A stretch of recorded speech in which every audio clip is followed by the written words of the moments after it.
were related to Jeffrey Epstein because it was part of the Epstein Files Transparency Act. That law was passed by Congress and signed by you know who, President Trump, in November 2025. Even though they forced his hands, he signed it. And they are mandated to release unclassified records tied to the Epstein investigation. And the deadline was December 19th. Yes, it was. Okay. Yeah, and the first batches, they say it includes, thousands of photographs, court materials, investigative records. But many pages, you know what, guys, we already knew it. They're heavily redacted. They say they got over 100, 200 pages that were just strictly blacked out. Just basically just sent them a black page. Zero. For troves of not released by the deadline. They did not. The court order said to release everything, and according to the committee, they've only released about 10%, and of that 10%, 5% have already been released. So they're releasing the same duplicates of what they did. So the DOJ officials say the delays and redactions protect victims' identity and ongoing investigation. And you have to ask yourself that. Is that what they're really doing? So today, we're going to break down what was released, why many lawmakers are upset on both sides of the party, of the Democrats and the GOP, the Republicans, and also the Turning Point USA supporters. And of course, I mentioned the key Republicans. They're all upset about the fact that they have not fully released all of the Epstein files. And we're going to talk about what this means as far as justice, transparency, and public trust. So there you have it, guys. Yes. This is what we're about to get into. Yeah. So welcome back to the J&B Live Podcast. As always, guys, we appreciate you guys joining us. Remember to follow our top gifters. Right now, Miss Empower is in the house. So she make is sure in the house. You guys follow our top gifters. We not only like to bring you the real and the raw, but we also like to help you guys improve and build your own platform and followers. So make sure you follow Miss Empower. She will follow you back. And you guys already know, J&B Live, we follow everybody that follows us. Yes, we do. Hey guys, you know who I am already. I'm that guy, your favorite uncle, Broker J3. Okay, guys. So I am Dr. B, and like I said, we're coming live to you today from Bangkok, Thailand. We didn't want to shut the episode down, our podcast down. We wanted to keep things going. So today we're unpacking the FBI and DOJ's release of the Epstein files. What dropped? What's still missing? You guys already know a lot of stuff is still missing. And the reactions from across the political spectrum, especially from the Republican leaders and those conservative commentators. Exactly. And you guys know this story has been building for months. Congress passed the law of the Epstein Files Transparency Act, requiring unclassified Epstein files be released December 19th, 2025. That's it. So that means they already late. They only gave a small portion, not all of the files. President Trump signed this and then it set the deadline. Now, guys, just again, keep in mind, it's not like since they signed that into law about a month ago that's the reason why they didn't have the opportunity to get all the files out. They've had these files for several months, according to a previous Attorney General, Mr. Holder. He said they had months with these files. In fact, when they initially found out, when they had the files, they realized our president, Donald Trump, name was so far into it that he had them go through those files and redact himself from those files. And it's amazing that a lot of the files that they released have a bunch of Bill Clinton photos and stuff like that, but yet we already know Donald Trump pictures and name comes up more than anybody else in the Epstein files, but yet nothing is talking about Trump whatsoever. So it's going to get really, really interesting. So we're really going to get into it, guys. So let's start off by what was released and what's missing. Okay, guys. So the Broker J3 just mentioned there are thousands of pages. There's photos from the FBI raids, investigative files, and court records, but a lot of it is redacted, and not all materials are online yet. They said a lot of people were just out there looking yesterday to try to get their hands on what was released. So DOJ says additional pages will come over the next couple of weeks. But see, that's not good enough for me, guys, because they knew the deadline was December 19th. So what's the problem? Yeah, what it is they need more time to redact more files, because Mike Johnson, the Speaker of the House, stated when they was talking about releasing the file, because he was so far against it, he said releasing the files is going to create a new set of victims. So what he's saying is he's calling the people that actually tormented these young girls are going to be victims, because they are going to be the ones that's going to be held accountable. And that's who Trump and the DOJ are protecting. And it's something serious, guys. But we're going to get into that. So again, there are reports, even hundreds of thousands of pages lot of that stuff are still being processed because of victims' identity and redactions. That's the official explanation, of the Deputy Attorney General Todd Blanche. It's amazing that they put him in the forefront instead of Pam Bondi, the one who claimed that there was nothing in the files, that or the files were on her desk. It was on her desk, so there was nothing in the files for anybody to be investigated. So the case was really closed. There's nothing there. But yet, it's amazing that once they signed it into law to release these files, then all of a sudden Donald Trump said he wants to investigate all the Democrats that was in the files, which was funny because your own Attorney General said there's nothing there to investigate.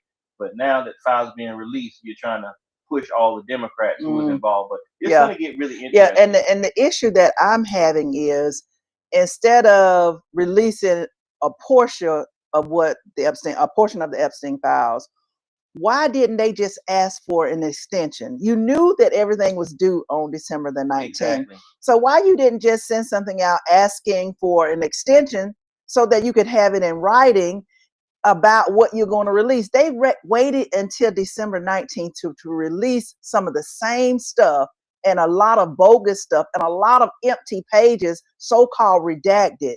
That is just ridiculous to me. What do you think about that, Broker J3? I think it's absolutely ridiculous.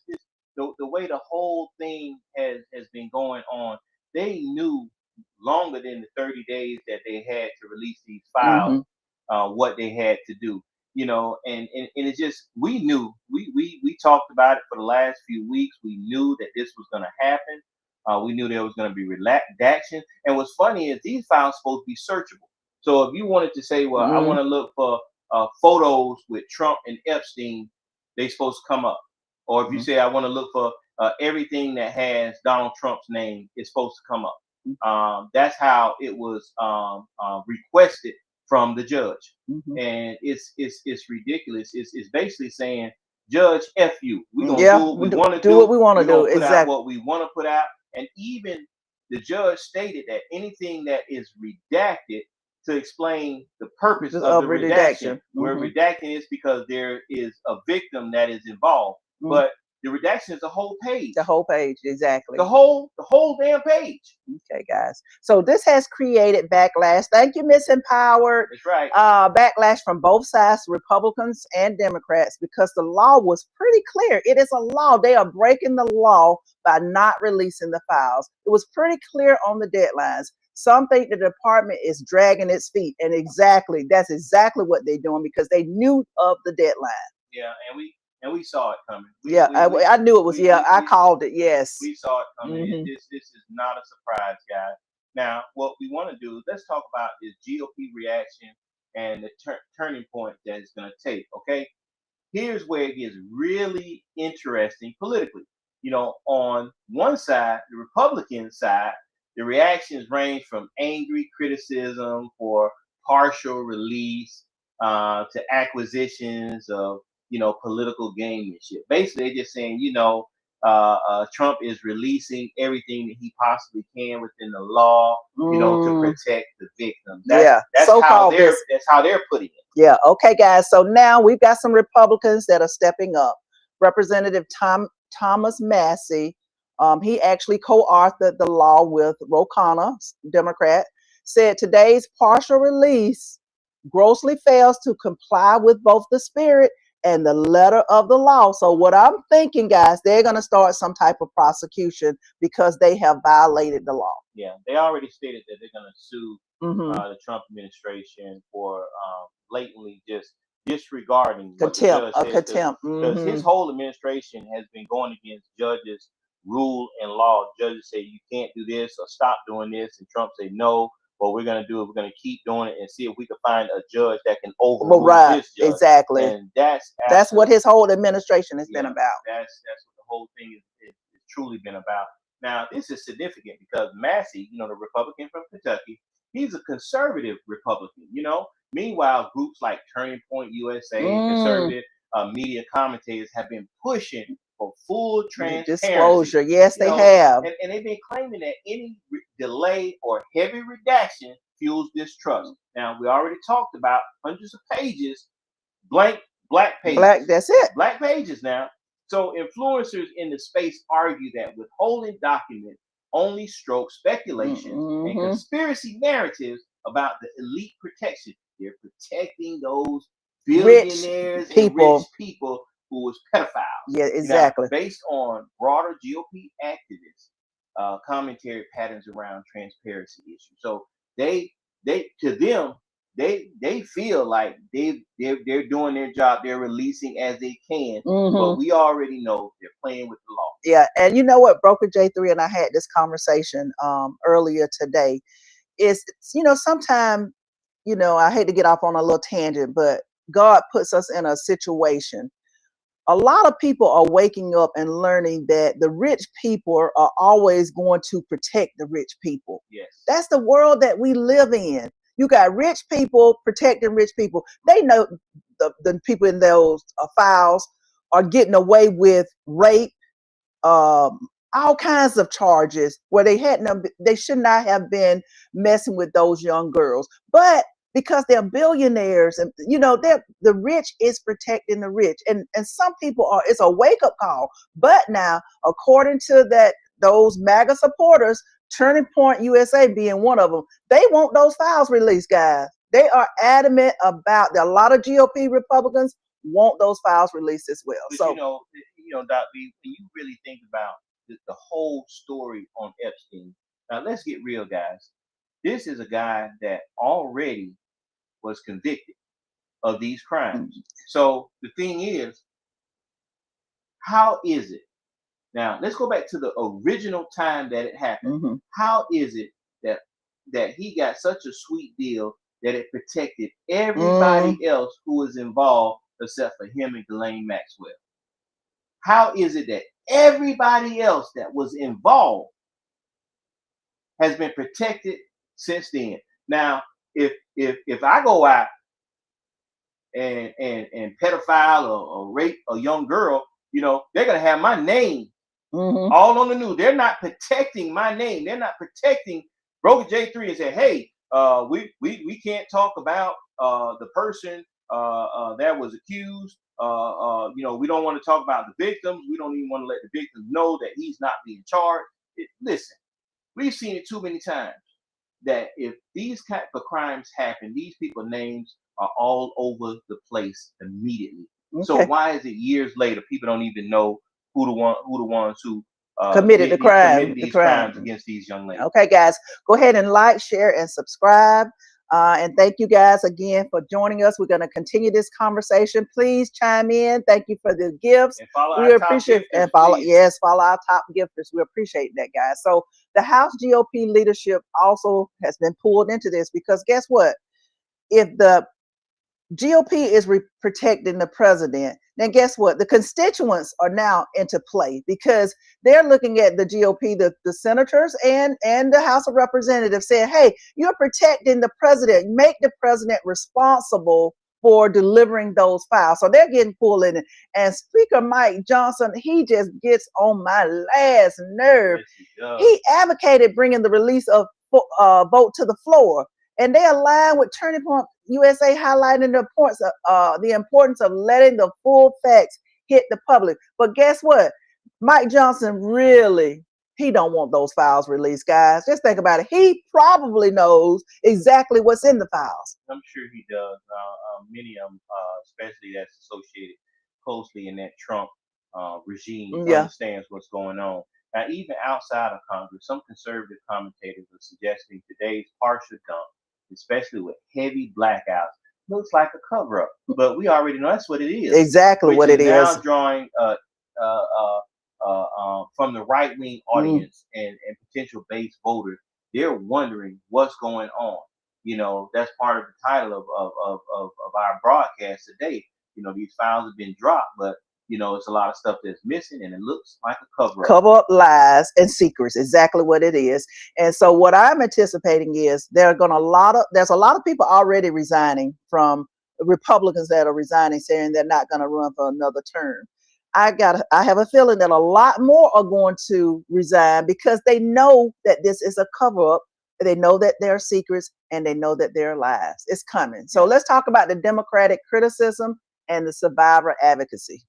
Okay, guys. So the Democrats are also criticizing the release. They have been, out front more, of course, not for being too much, but for being too little.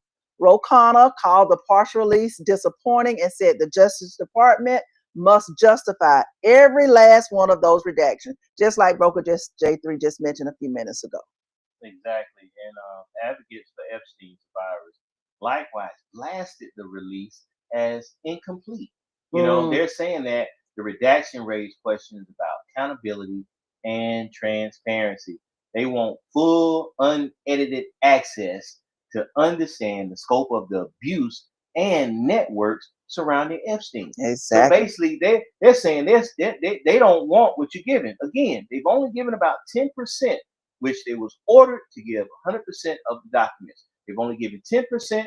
5 have already been released. So they haven't really given too much of anything. Nothing. Zero.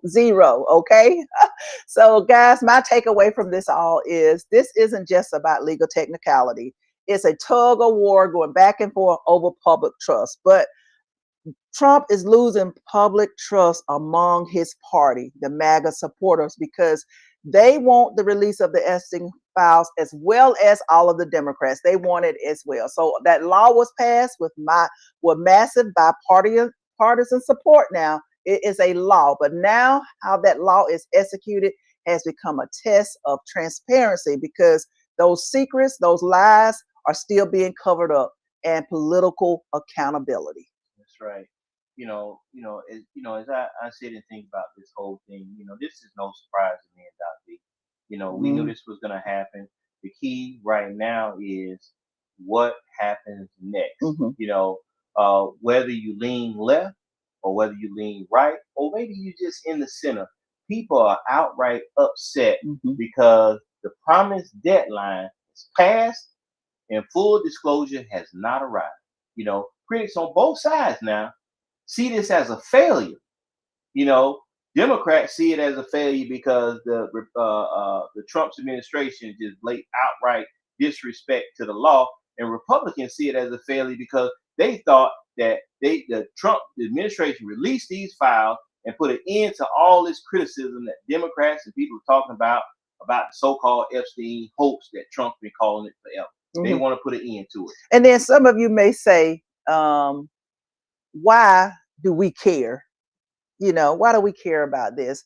We care about it because you have to think about the victims, and you have to think about our small children, 14, 15-year-old girls, daughters, granddaughters, nieces, that this could have easily have been one of them. No one is above the law.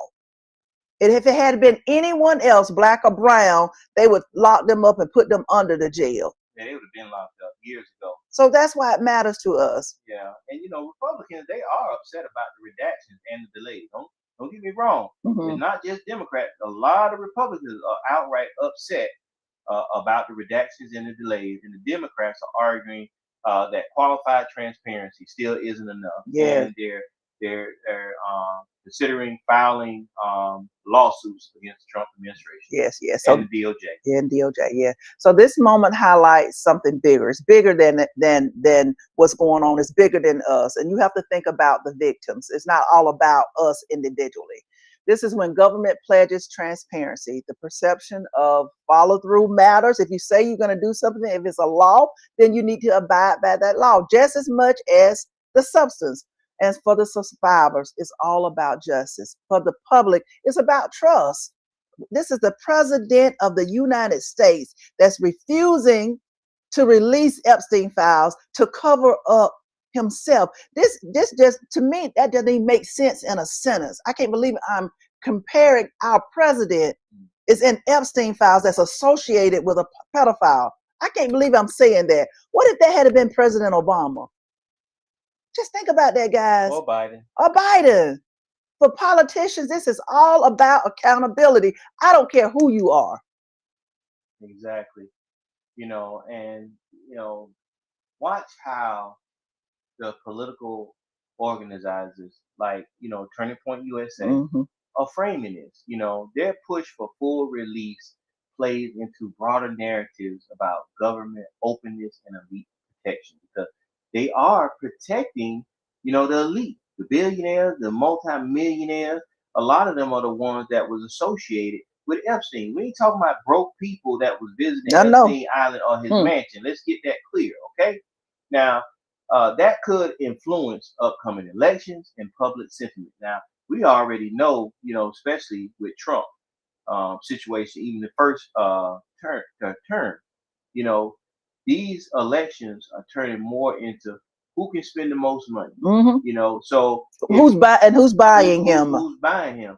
Top dollar. Who's truly backing your presidency or your candidacy for the office that you're running for? And that's what the real question is, because you already seen Elon Musk pay millions of dollars, into Trump's campaign this time, and even pay people money to make sure that they voted for Trump. Okay, so we want to thank Daryl T for his comment that Trump refuses to follow the rule of law. Yes, he does. He does not feel that he's accountable to anyone. And then the people that work for him, they're working for him, Bundy, Cash Patel, all of them, Blanche, all work for him. They are following his instructions. He don't want anybody working for him that's not loyal to him. He's made that clear already, guys. He's made it clear. Okay. So at the end of the day, truth matters. But trust in institutions matter as well. Today's partial release happened yesterday. Is just the opening chapter, and it's a much longer story about justice, power, and accountability. And guys, we'll keep following this because it's super fresh. We're going to continue to break it down and bring context that all matters. And we will be eventually showing some of the files that have been released, but you're going to have to go to YouTube and subscribe with Live and J&B, because it's going to be the only way that you guys are going to be able to see some of the release files that we will be showing. You will not be able to see it on our other platforms that we're live, because most of the content comes through YouTube. So guys, make sure if you're online right now, make sure you guys go to Live with J&B on YouTube, and make sure you subscribe right now. Yes, it's free. It doesn't cost a thing, just to make sure you guys don't miss it, because we will be releasing some of the content from the Epstein files for you guys to see. Okay. And also, we're going to go live later on today. We are in Bangkok, Thailand. Yes, we are in these Bangkok streets, guys. Ladies. I need to have a chat with you about shopping in Bangkok. He told me the other day that it's shopping on every corner. Quality, name brands, it's everywhere. It is crazy. Bangkok is like New York City on steroids. Yeah, really. It really is. Oh my God. On steroids. I've never seen anything like it. You don't even have to inside the malls. It's absolutely ridiculous. Oh God. Outside the malls, in the streets, it's absolutely ridiculous. I joke with Doc B. I know for a fact all of them vendors don't have licenses, but I don't think they care here. The way they handle food, everything is completely different here. And I'm gonna say it like this, and this may sound crazy. Back at home, I would shy away from most vendors, street vendors, unless they was like in a food truck and they was licensed, where I felt like if something happened, I could sue them. But here, it might sound crazy. Some of the best food that you may get may be from a street vendor, not from the restaurant that you would go to. It's absolutely crazy. And the food is just so much better here. Much healthier, much healthier for you. Much more healthy. Yes. And it's crazy that even stuff like a watermelon does not taste the same as the watermelon. Yeah. I mean, simple things, chicken. Doesn't taste like the chickens back at home. It's something completely different, guys. So what they do in the United States, sometimes they put chemicals and stuff to make it last longer. Even as far as coloring, food coloring, they don't do none of that over here. So we're going to give you a special episode on life in... Let's pause out, B. What you guys want to do is go to YouTube. Yes. Live with J&B. Yes. We have an international series. We're definitely going to check that out first. Of the cities and the countries, because we have 2 more countries that we still have to hit in this international series that we're doing. And you guys can see the difference where we're highlighting food while we travel and some of the nightlife and so forth that's going on. So make sure you guys go to YouTube, Live with J&B, so you guys can catch all of that content. Yes, but we will bring you that content where we compare the two. That's exactly, that's what I was trying to say. And guys, for all you guys that may not be able to watch us, but enjoy listening to your favorite podcast, we are on all platforms: Apple Podcasts, Spotify, iHeart Radio, Pandora, Amazon Music. We're on all platforms. Wherever you get your podcast enjoyment, just look for J&B Live Podcast, and we are there. And we are also available live with J&B on YouTube and most social media platforms. Okay, guys. So you guys have been a blessing to us today. We thank you for joining us and being a part of the J&B family. Make sure you subscribe, share your thoughts in the comments if you haven't already done so. And stay tuned, because this story is not over. There's more to come on releasing these Epstein files, guys. I promise you that. It's not over. Yeah, thank you, Daryl. We appreciate that comment, and we're going to keep being as most informative as we can. And again, make sure you're following us. And again, I'm going to keep saying it. Go to YouTube, Live with J&B, so you can check out more content and you can see more things that you guys can't see on the other social media platforms when we go live. Anyway, I'm Broker J3. And I'm your girl, Dr. B. And as always, guys, let's talk about it. Thank you.